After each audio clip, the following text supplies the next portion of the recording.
A house is made of wood and stone, but only love can make a home. Welcome to the RepcoLite Home Improvement Show, helping you make your home into one you'll love even more. On News Radio Wood 1300 and 106.9 FM. Well, good morning, everybody. Happy Saturday. Haley, happy Saturday. Happy Saturday, Dan. Yeah, we have a lot of things we want to cover today. I am going to throw you a curveball. We had a plan. Love that. Yep, and I am going off script. And this whole first segment is supposed to be about grubs. Yes. And if you had grubs in the fall, now is the time to treat for them. Yes, so that preventative. Preventative. Yeah. And all the stuff you could have done in the fall, because I had grubs, and my thought was, I got to get on this right away.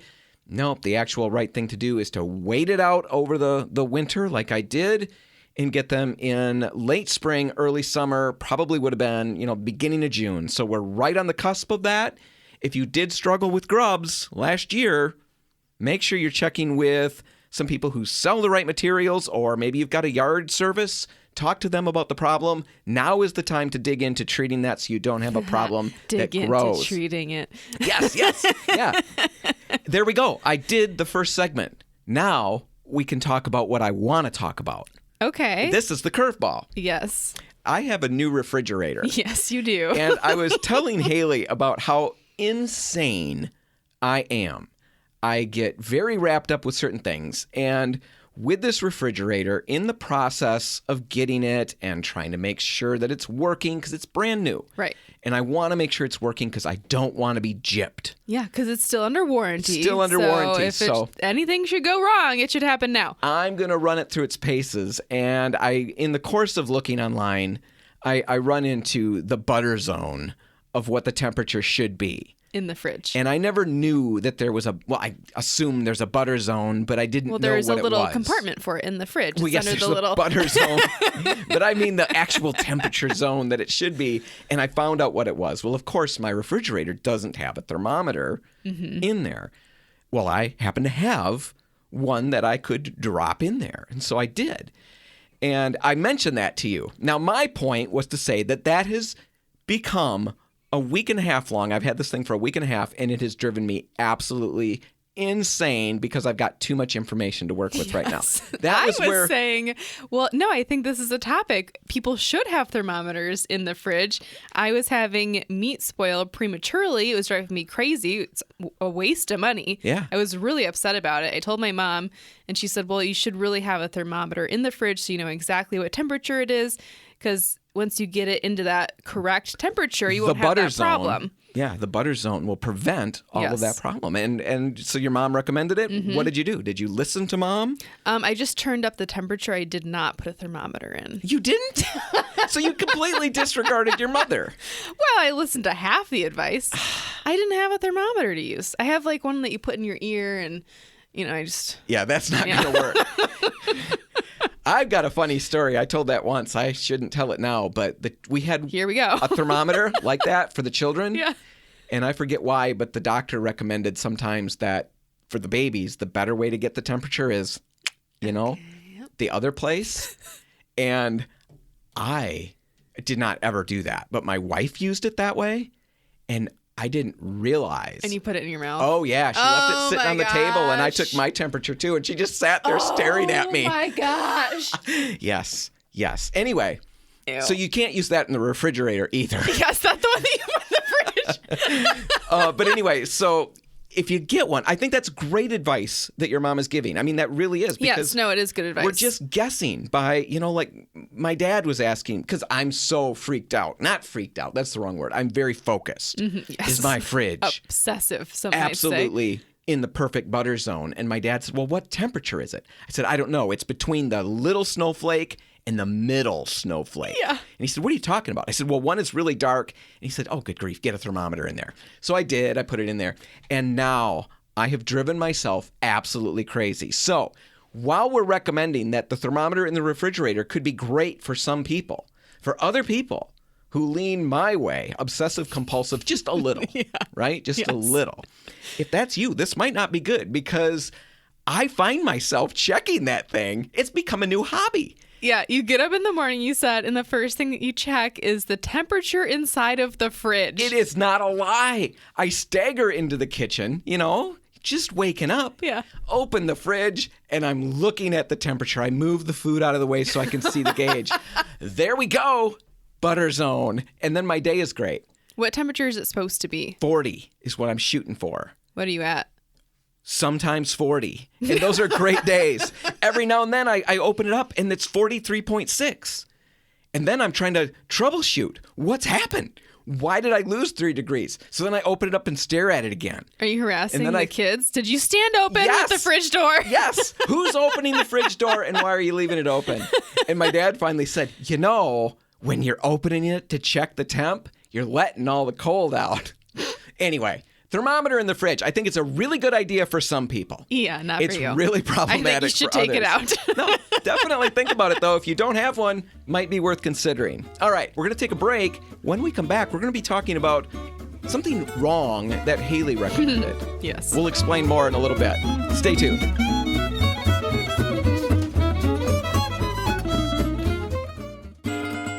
Helping you turn your house into your dream home. This is the RepcoLite Home Improvement Show, presented by Benjamin Moore on News Radio Wood 1300 and 106.9 FM. And we're back, and Haley, let's talk about how wrong you were. Capital R. Oh, my goodness. Oh, my gosh. Oh, my gosh. That's staying. That is really bad. Capital W. I was going to make such a good joke. Oh, that's so much funnier than any joke you could have made. Yeah, Haley was wrong. R-O-N. Wrong. No. Oh, shoot. Yeah, I guess we'll keep that. Anyway, a long time ago, let's just move on because we're professional, Haley. Mm-hmm. You're going to let me forget that, right? Yeah. Sure. A long time ago. Well, actually, it probably wasn't that long ago. A couple of months ago, if that. Yeah, maybe a month ago. Yeah, we were on the show talking about peel and stick wallpaper. And we actually went ahead. We had just used some on a display for a big event that we were hosting. We just wrapped that up. We talked about it last week, that color and design event. And we had used it on one of the displays. And what we came away with was that it was so complicated to work with and get it to look good easily. It was the bubbles. Yeah. The bubbles were killing me. Yeah, hated it. And we recommended that you just probably don't use peel and stick paper on a major installation in a whole room. Because it took me forever just to do a small display. Oh, I yeah. couldn't imagine possibly doing an entire room with this stuff. It would have taken forever. It would have. It would have cost you your marriage. And, because I remember as you were working on it, I remember seeing you had one half of this display finished, and you were starting the other section, and you had the first piece down. And I walked away to go work on something else, and I was gone for 45 minutes. Yeah. And I came back, and I just stopped because you were exactly in the same spot. I had to question my version of reality. Did I understand and see what I saw? Did any time pass at all? And then I thought, she's really struggling. So I thought I'd make a little joke and be a little funny. Mm-hmm. And the look you gave me scared me. And I backed away. Yeah, I got out of there fast. Then you came back and said, should we eat? Maybe you need food. Maybe you need a break. It was really stressful. It was horrible. And as we talked about it on air and off air, you kept saying, I can't imagine doing that in a full room, just wall to wall. It sounded like a nightmare to me. All the other displays that we had done and all the other wallpapering you had previously done was using traditional paper. Exactly. You roll the paste on, put the paper up, and you can slide it around. It's very easy. Smoothing it out is extremely simple.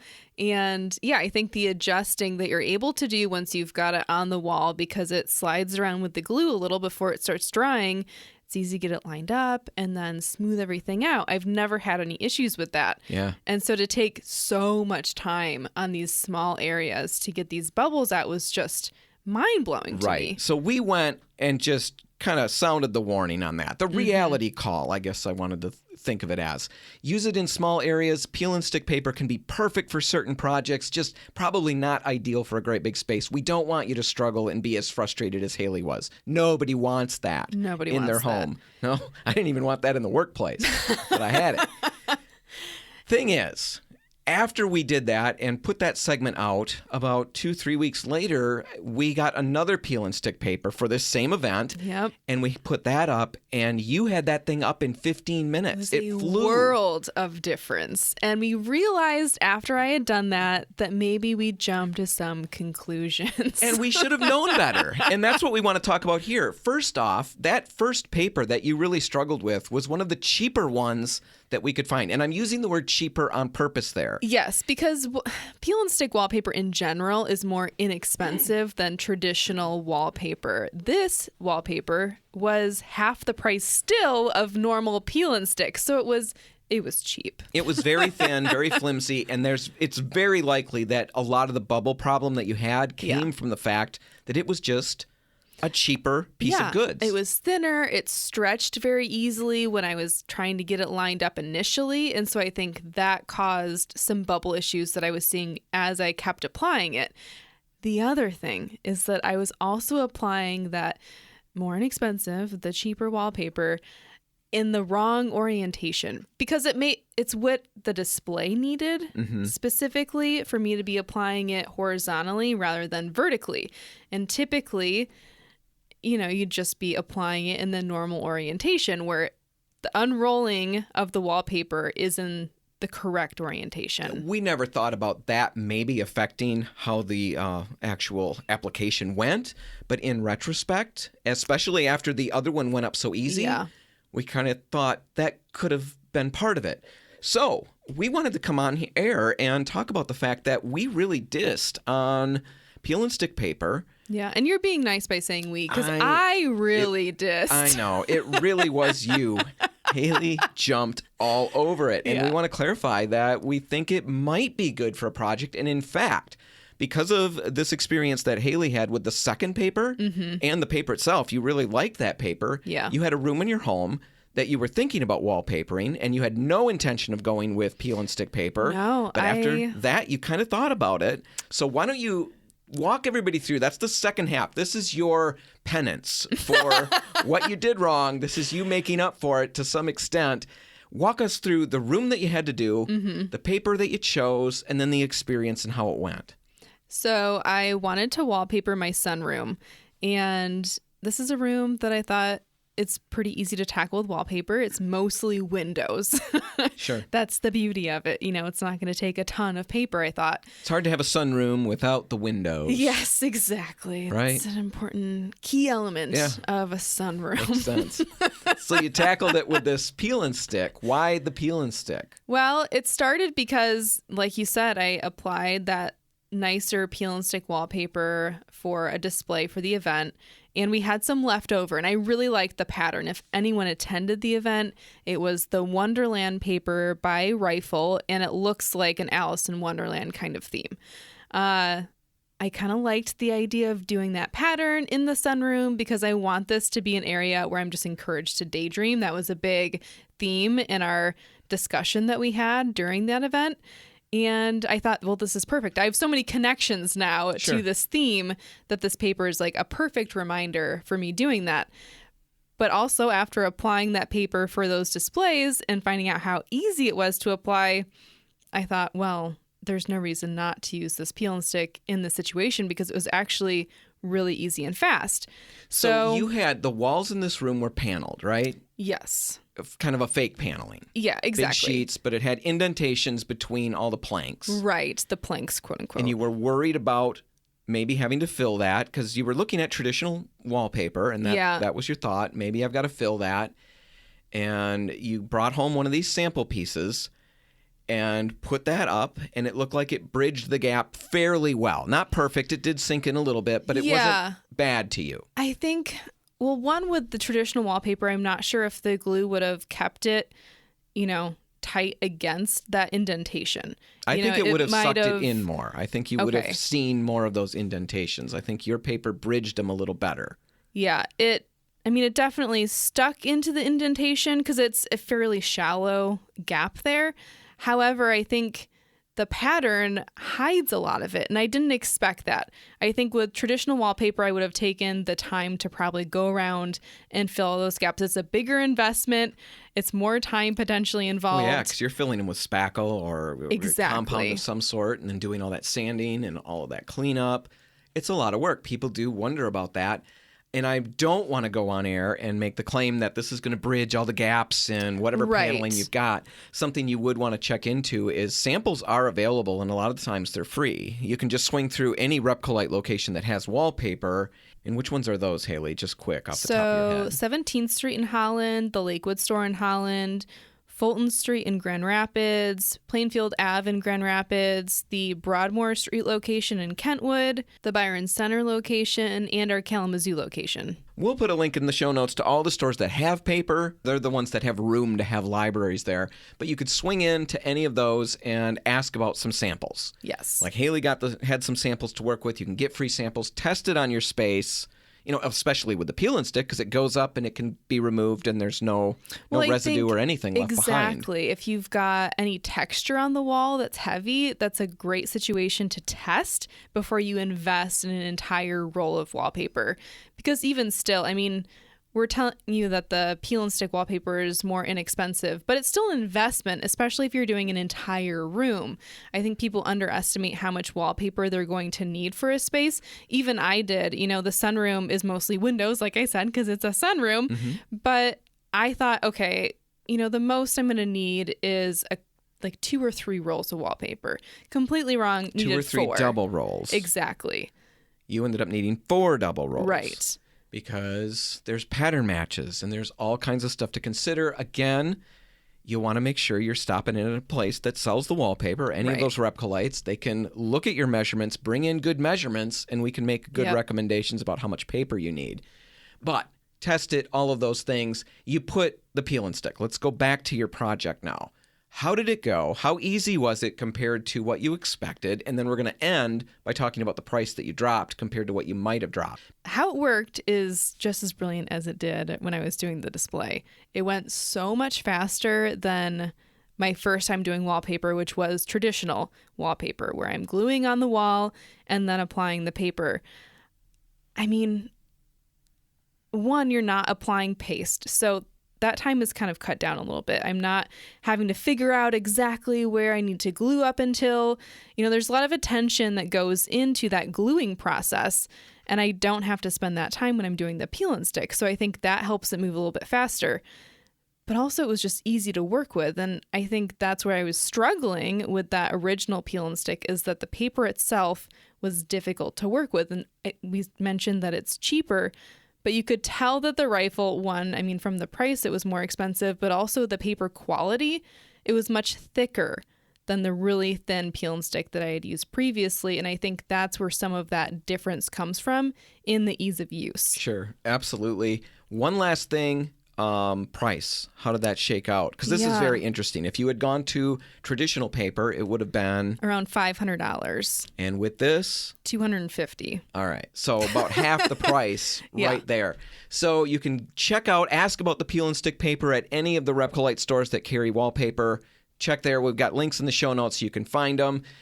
I think everybody can read between the lines, but I think we're recanting the idea. You could definitely use this in a full room installation without a concern. As long as you're getting good paper, a better quality peel and stick can do a great job and be easier to apply in some instances. I'm a huge fan. Yeah, very big recant there from Haley. She's admitted that she was wrong. I was wrong. R-O-N-G. Yes. Wrong.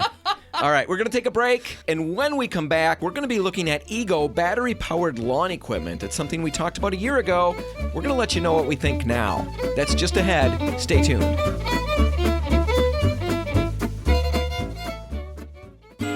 If you want to take your DIY skills up a rung, the RepcoLite Home Improvement Show is here to give you a boost on News Radio Wood 1300 and 106.9 FM. And we're back, and last segment, we focused on something that Haley was wrong about. Yes. Now, perhaps take it back. We're going to focus on something maybe Dan was wrong about. I know, there's a collective gasp that goes up. Is Dan such a thing wrong? possible? I don't know. You're going to have to wait and find out. About a year ago or so, we went really, really strong into some Ego power tools, battery-powered yard equipment. Yes, you were thrilled with this. I was thrilled. And the reason I was thrilled is because initially and, typically, I would hate battery-powered lawn equipment. That's always been my experience, is that they do not live up to all of my other tools. Just not as powerful. They don't work as well. The batteries are just toast after a few months. It's just not worth it. Well, I had the need to get some lawn equipment last year and finally thought, I'm sick of hauling the cords around. I'm really sick of trying to start the gas-powered equipment that I did have. Yeah. Struggle to get the blower going or whatever. Right. And I thought, maybe they've improved. Let's look into them. You were familiar with a brand called Ego. Yeah, I know people that sell those and rave about them. You know, they do demonstrations of the tools to customers, and it's always just really impressive. Yeah, you talked to me about them. You really, really backed them, and I dug into them, and I thought, you know what? Let's try them. The reviews are great. I'm going to roll the dice and see what happens. So I bought some. I had a blower, I bought a string trimmer, and I bought a hedge trimmer. Yes. And I absolutely loved them. Right out of the box, I thought they were the most amazing thing ever. I wasn't tripping over the cords anymore. You know, I would always blow out the gutters on the roof in the spring and in the fall. And I tried it with the gas one. I liked that one better, of course, than the electric blower. But the gas blower, I couldn't keep running. You know, mine just wasn't great in that regard. And then starting it was always a pain in the neck. So I would go back to using the cords on the roof, and that is so problematic. Yeah, dragging them over my shingles you're and still my alive, honestly. Well, it yes. seems like a trip hazard. And I do tend to trip a lot. So anyway, I went with this, and I love it on the roof. I love that part of it. The other thing that I really love is that hedge trimmer. I have to do that probably twice a year, and every year, the one that I I still have it. It's an electric one. What I don't have are the extension cords. Every year I go through an extension cord or two because no matter how careful I am, I slice through it because I get really excited about what I'm doing and I cut right through the cord. It's a lot of drama when it happens. I switched to this. The cordless part of it was brilliant. I love the fact, and this is what I really bragged about a year ago. Yes. I love the fact that I use them more often. Right. This was a big thing for you. Now, blowing off the driveway, the deck, all of that. I should have considered the fact and tempered that excitement with the fact that these were brand new. Yeah, you're like the person in the reviews that's saying, oh my gosh, I just got this and it's amazing. Best thing I've ever used. Yeah. You just got it. How do you know? It was brand new. Whenever I have something new, I use it a lot. Even if it's shoes or socks, I keep trying them out. Look at these socks. They're amazing. Anyway, I bragged them up so much that Haley jumped in. Yes, I did. I got the blower, the trimmer, and a lawnmower. A lawnmower, actually. Yes. Yeah, we're going to get to that. Fully into it. Yeah, you went full battery. Full battery. Is that what that I wasn't really sure where to go with that. You were hardcore into it. And you loved them initially. Yes. Initially. However, it's been a year. How do we feel now? Do we need to recant everything we said? Do we need to apologize to the people who maybe went out on our advice and bought them? Do we need to send them checks? No. We don't. We still love them. Yeah. These things are great. They have lasted the year. I have used it a ton. You've used yours a ton. A ton, especially during the fall. Having that blower was so nice. And I've got a ton of trees. Like we've got 12 oak trees in our yard. And it's a pain. I was scared going into the fall because we ended up filling up 70 yard bags. 70? Yeah, 70 bags full of leaves, and we still had more coming down in the spring. So a ton of leaves, and I blew the entire yard every time with the blower. Which I'm surprised about. I would not have put mine to that use, thinking I was going to get I put it to use the out test. of it. You did, and it actually worked for you. I've used mine for more conventional things, keeping the driveway clean, of course, doing the deck, that kind of thing. The gutters, that's why I've loved the blower is for those gutters and really has worked well for that. What I found is that the battery, in my instance, because The Eagle one that both you and I have is the smaller of the two of the three that they offer, I believe. It's the smallest one. There's more powerful ones yet. It still does a great job. Yeah. But there's two options. There's a standard blowing speed, and then you trigger a second button and you get turbo. Yeah. Once you try the turbo, you don't go back to the other one. No, it's true. There might as well not be a button because I'm just going to use the turbo. Yeah, it's and by far the better solution. It is, but it does burn the battery a little faster. Yes. I generally will get about 18 to 20 minutes of, if I'm constantly using that turbo, it will go through the battery at that point. I've got a couple batteries, so it's not normally a big deal. I just swap them out. They do charge relatively quickly. Yeah, they do. And get going again, but I love the blower. Used it for a ton of different things. The hedge trimmer. Really, it's great. It's another 6 inches longer than the electric that I had, so it's got a great, huge blade and really super powerful. Biggest thing about it is there's no cord to worry about cutting. And so I loved that. The string trimmer. I'm not big on the format. It's just like a gas one, one of those long gas ones. Yeah, it's not the most ergonomic. Yeah, that's the right word. It's not quite as comfortable to use, which I guess is exactly what you just said. One of these days I'll stop doing that, and then you'll wonder what's wrong with me. I don't love using it. It does a good job, though. It does a great job. It's powerful. It will cut through a ton of stuff. It's kind of sneaky powerful. And I think all of these are, the blower, it's doing what it's doing. But some of the other ones, they're so quiet. Yes. Everything is so quiet. To see that it's actually powering through, especially with that string trimmer. I'm surprised to watch it power through what it powers through with the sound that it's emitting. It's not doing that gas whine. It is a little tricky. Mm-hmm. Yeah, I really love that. So all of those things that I've got, still working great. The battery life, still great. I couldn't, honestly, there's nothing I could say bad about it. There's nothing that I don't like, except for the ergonomic nature of the string trimmer. I will give you that. Let's talk about the mower a minute, because I thought, honestly, Haley, I thought you were crazy. Wow. It just seemed like such a big jump. It's hard for me to wrap my brain around a battery-powered lawnmower. Well, I had such a good experience with the blower and the trimmer, and I had tried out your hedge trimmer. And honestly, if those things panned out to be exactly what people were saying in the reviews, I had no reason to believe that the lawnmower wouldn't be exactly the same. Now, what we're talking about is the push mower. They literally have a rider as well. Yeah. I mean, Ego has over 60 tools. Something like that. That use the battery. All interchanged. That's really cool. I love that about the system. So the mower, though, let's get back to that. My yard is probably a medium to large yard. Yeah. And it's super crazy thick, lush. Yeah, it's amazing. It's some like serious turf. Paradise. You lay on the yard and you can make grass angels. Grass angels. Stuff like that. There's little imprints of where I was.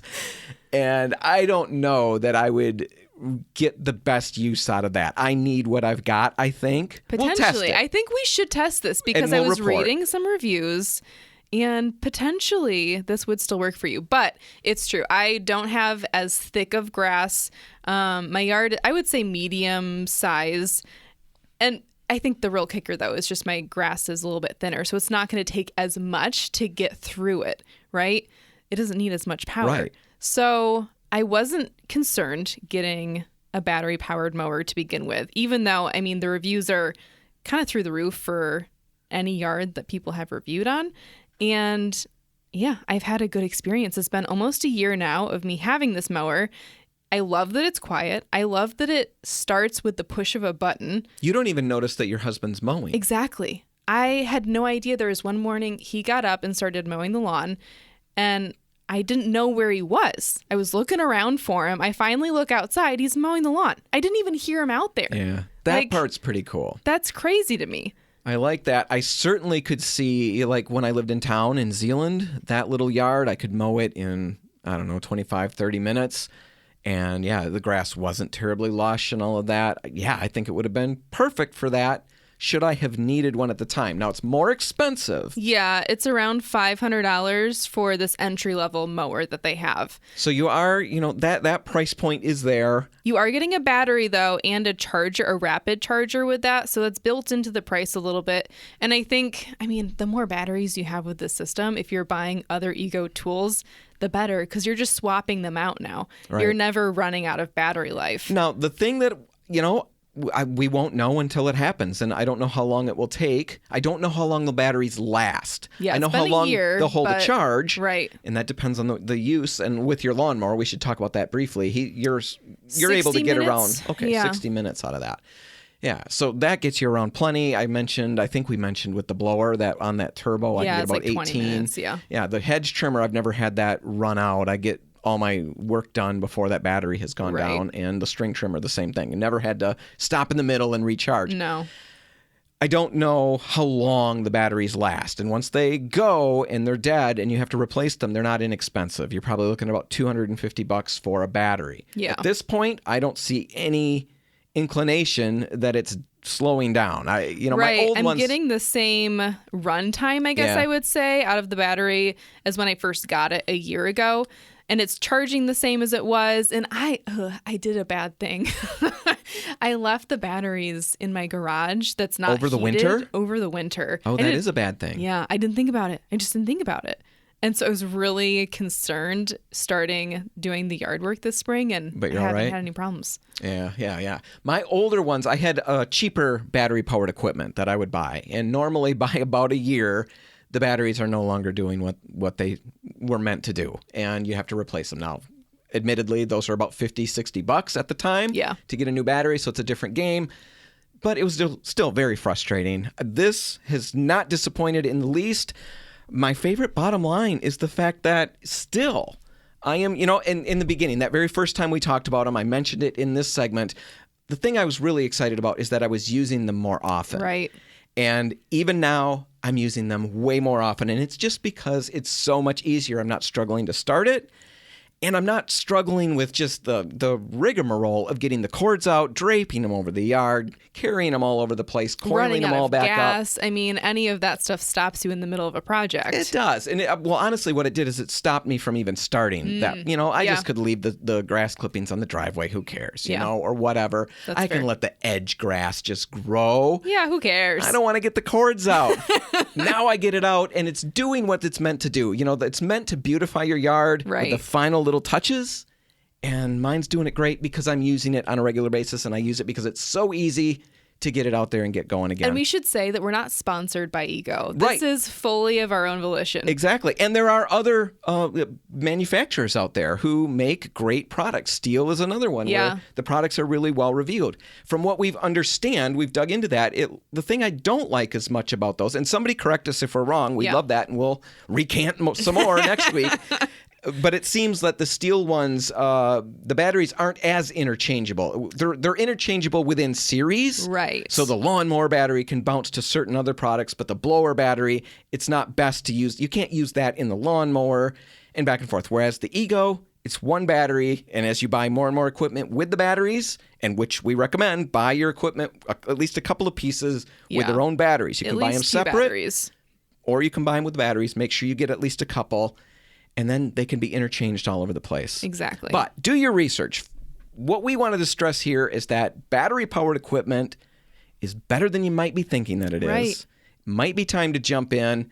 Might be something that will help you do what I'm doing, do what Haley's doing, and just get out there more often Exactly. and make your space look a little better. All right, we're going to take a break. When we come back, we're talking about another gem of West Michigan. Yes, it's been a little while. We're going to give you something to do today or sometime next week. We've got a whole day planned for you. We're going to tell you what you're doing in just a minute. Stick around.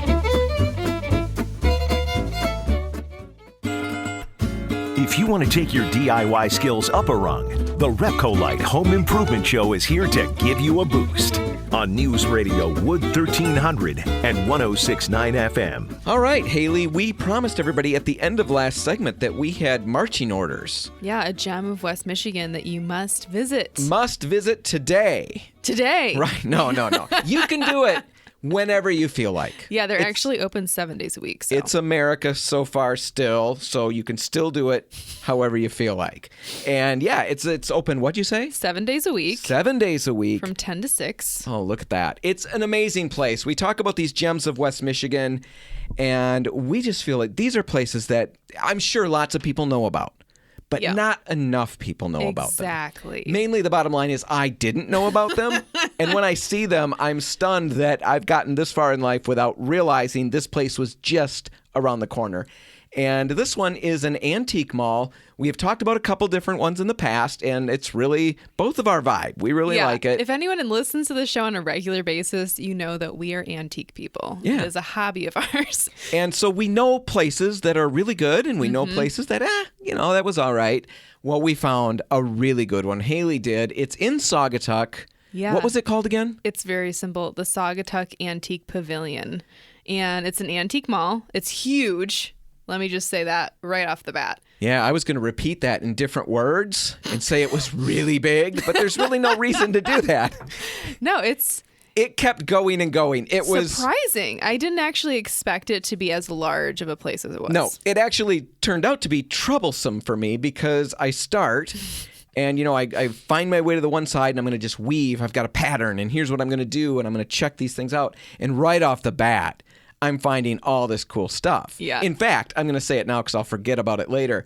When we walked in, somebody is checking out, and I heard this guy say to the guy at the register, "You guys have a ton of really cool stuff here."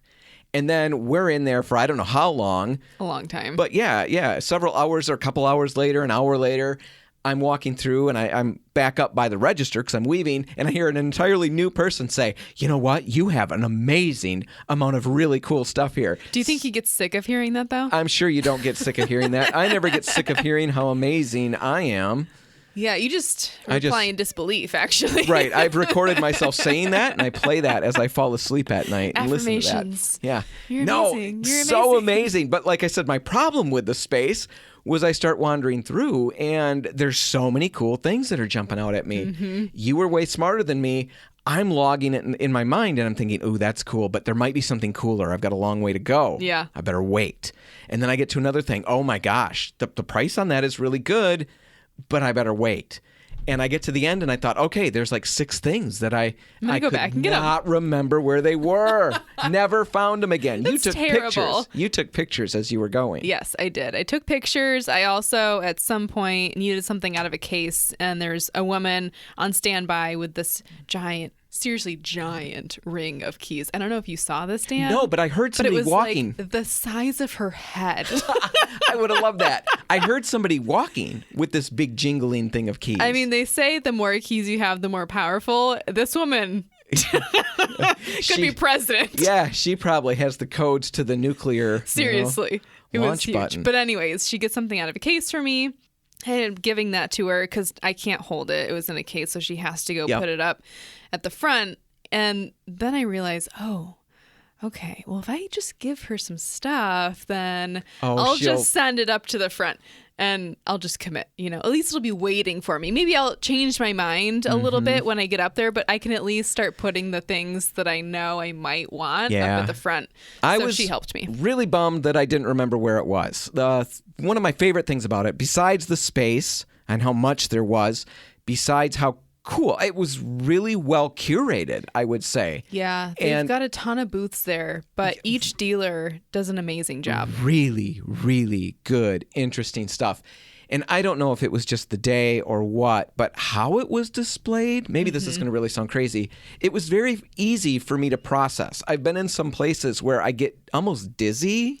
Yeah, I get so visually much fatigued. Yes, there's so much going on. And there was a ton going on here. I really don't know what the difference was, but it was laid out in such a way that I found it very easy to process what I was looking at. I think that the aisles have more space between. Is that it? Yeah, that was a big thing for me. Like, the booths were spaced apart from each other. Like, the aisle was way wider than it normally is in other places that I've been, at least, where it's like, okay, you've got this narrow walkway and you've got stuff on either side of you. This was like, I don't know. There's just room to breathe. It had really high ceilings. Yeah, that. The bathroom was nice.